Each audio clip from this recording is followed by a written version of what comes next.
अरे जी, कुछ दिन पहले ही ब्रह्मचर्य लिया है। इस पर आगे उन्नति के लिए आपका आशीर्वाद चाहिए था। सबसे पहली बात ब्रह्मचारी को ये है कि किसी भी तरह से शास्त्र आज्ञा का उल्लंघन ना होने पाए किसी भी क्षेत्र पे।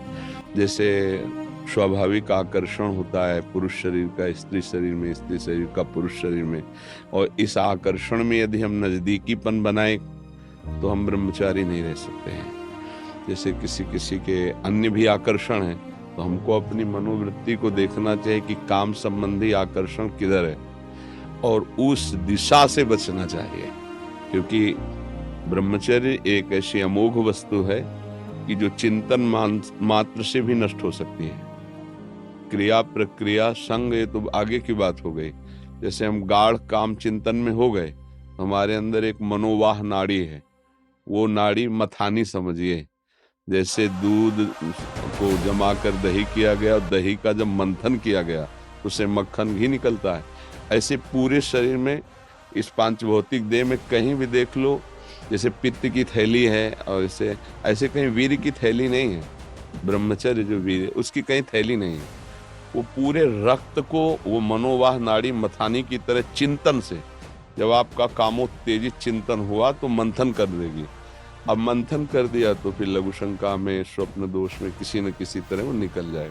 अखंड ब्रह्मचारी जी के लिए चिंतन भी रोकना है, क्योंकि ध्यायतो विषयान, जहां हम विषयों का ध्यान किया तो संगस्तेषु उपजायते, उसमें आसक्ति पैदा होगी, फिर क्रियाएं आगे होने लगेंगी।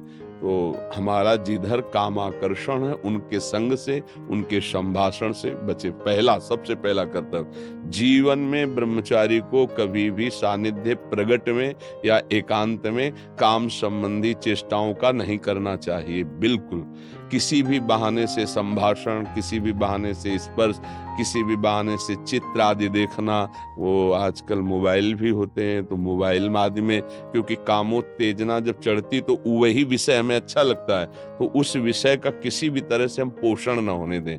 ये पक्की जीवन की बात समझ ले। अगर ब्रह्मचर्य रहना है तो विपरीत आकर्षण जो हो रहा है उससे हमें दूरी बना के रहना। अगर तनिक भी सिद्धि कोई दिखाए तो गिर ही जाएगा, वो भ्रष्ट ही हो जाएगा।